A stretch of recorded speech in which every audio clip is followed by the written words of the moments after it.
Good evening everyone and welcome to my channel, and it's me again, ang inyong chismosong kaagang vlogger.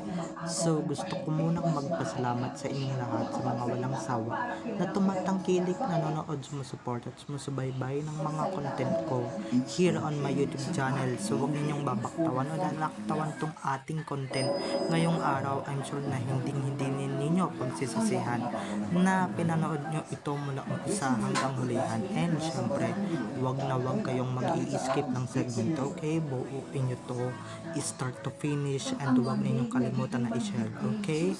Dumako na tayo sa ating main topic for today's video na very interesting.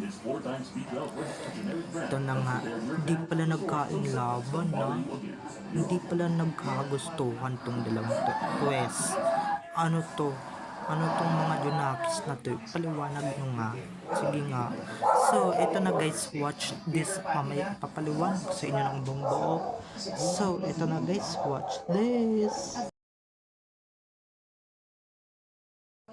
At kung nakita nyo na nga yung recap, so once again, si TTO sa mga admins, dumako na tayo sa ating main topic for today's video.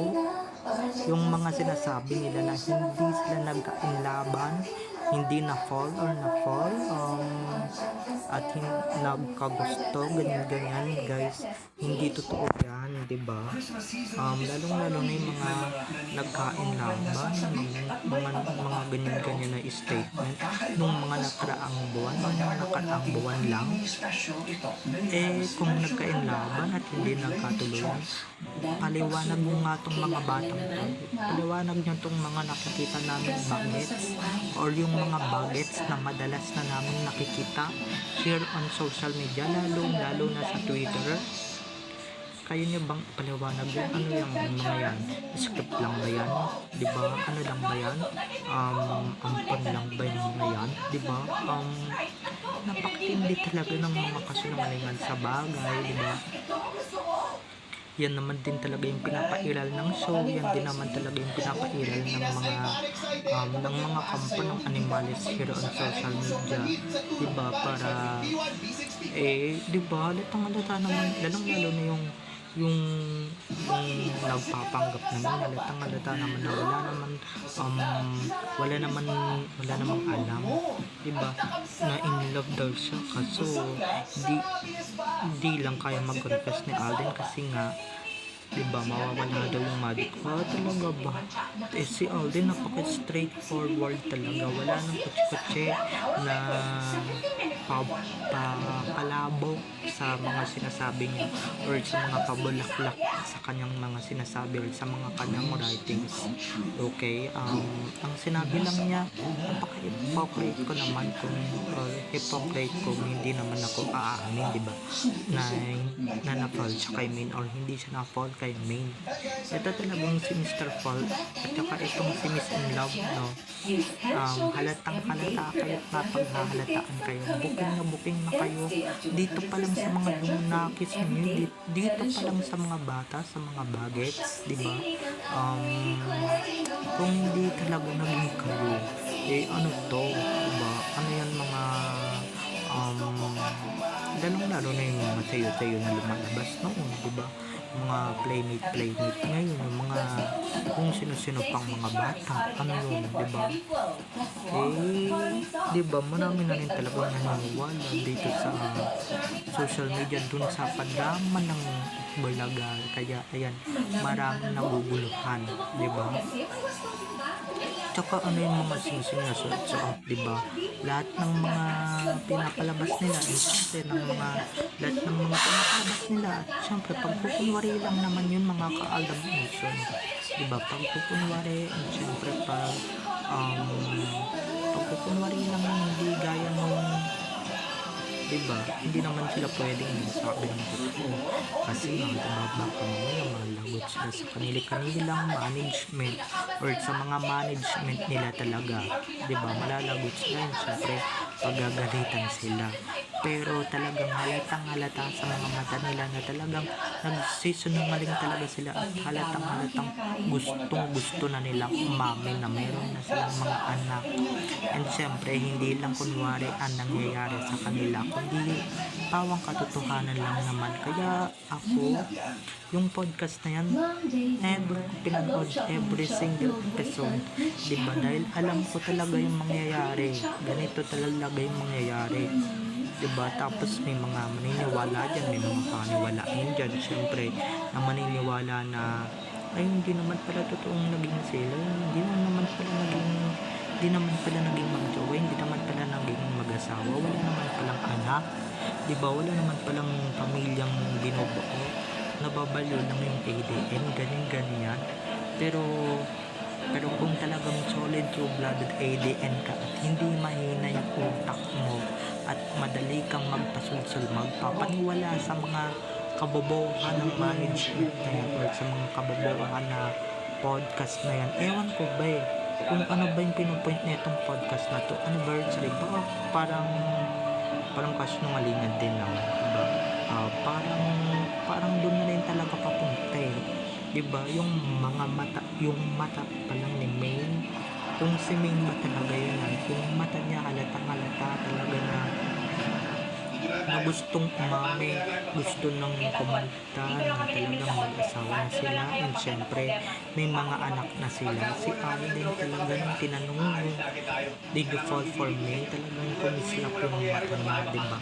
Lalo na si May nung sinabi niyang na-inlove siya kay Alden, talagang na kumislap yung mga mata niya, diba? Talagang nagniningning ang mga mata nila, diba? Hindi gaya ng mga nililink sa kanila nowadays, hindi naman sila na-inlove dahil yung mga artistang nililink sa kanila hindi naman talaga ka-inlove or hindi naman talaga ka-interest, diba? Ibig sabihin, wala talaga silang interest. At saka yung mga nagsasabing walang anak yan ano to, diba? Nagpapaniwala kasi kayo sa podcast na yan. Kaya ako, matibay talaga yung pananaw ko na talagang love is real at talagang love is legit kapag yan yung gusto kong sabihin sa inyo at yan yung gusto kong iparamdam sa inyong mga bobo kayo. Yan yung gusto kong i-realize sa inyo na hindi lahat ng nakikita ninyo sa SOCMED ay totoo. Hindi lahat ng nakikita ninyo or napapanood ninyo ay totoo. Lalong-lalo na yung podcast na yan. Marami nang nagpabilog, marami nang nagpabola dyan, marami nang nagpa-scam dyan, diba? Marami nang nagpaloko na hindi naman pala legit yung hindi naman pala totoo. Sinungaling lang daw tayo, diba? Gawa-gawa lang tayo ng istorya. Itong papel na to na may nakasulat, makikita nyo ba yan? Marirealize nyo ba yan? Diba? Peki pa ba yan para sa inyo? And syempre, pag kami nakita ko yung baby sa picture, talagang makahalata at ma-obvious nyo na talaga kung sino talaga yung nagsisinungaling sa hindi nagsisinungaling. Diba? Talagang patutunayan namin yan sa inyo na kung sino ba talagang hindi nagsisinungaling sa mga nagsisinungaling at kayo yun. Diba? Mahilig kayong magpapaniwala sa mga kasinungalingan, sa mga kabalbalan ng mga animal here on social media. Mahilig kayong magpadala sa fake news, mahilig kayong magpadala sa mga ganyan. Kung ano yung beliefs ninyo, doon na lang kayo, okay? Basta kami, alam namin yung katotohanan at alam namin na talagang legit couple yung dalawa at wala nang magbabago doon. Hindi nyo na mababago yun, okay? So, bye-bye na mga ka-ADN. I love you all. Have a nice day. Keep safe and God bless everyone. Don't forget to subscribe to my YouTube channel. And syempre, huwag ninyong kakalimutan na i-click ang notification bell para pag nag-upload ako, kayo agad ang unang-unang makakanood ng aking mga videos tungkol kina Maine at Alden, and syempre tungkol sa kanilang mga buhay-buhay inside or outside man yan sa showbiz. So, bye-bye na mga ka-ADN. Have a nice day. Keep safe and God bless everyone. Bye-bye. At Hindi namin kailangan ang mga sabaw na gaya ninyo or yung mga sabaw ang utak kagaya ninyo, okay? Lalong-lalo na yung mga nag-hallucinate dyan na talagang pinipilit talaga yung mga fandoms na sa 10 lang naman ang members or pinipilit nila yung mga ship nila na talagang plakdang-plakdahan naman talaga, 'di ba? Lubog na lubog naman na after ng isang movie hindi na nasundan, 'di ba? After ng Searchwell 1 di na biglang nanahimik na yung mga makakapal ang mukha, yung mga garapal na Armin, tapos yung mga garapal na Sakdin biglang nanahimik. Tapos tong mga to, 'di ba?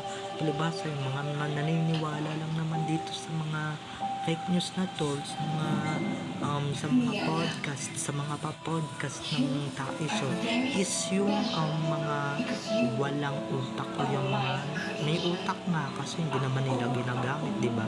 Or baka nagpapaniwala lang sila sa fake news, nagpapaniwala lang sila sa mga podcasts, 'di ba? Hindi naman sila marunong mag-analyze, hindi naman sila marunong magbasa talaga kung ano ba talaga behind that story, or yung mata hindi nila nahalatang nagsisinungaling or yung naglalay, 'di ba? Hindi naman sila nakakahalata ng ganun. At hindi naman sila marunong maka-obvious ng ganun or makahalata ng ganun. 'Di ba? Kung matalino ka, talagang mahalata mo talagang nagsisinungaling lang sila. Pero kung tatanungin mo ulit yan, talagang mapapaamin at mapapaamin yan. Pero wala eh. 'Di ba? Nasa kabila ng Searchwell yan. Kaya sorry na lang kayo. So, bye-bye na mga ka-ADN. I love you all. Bye-bye everyone.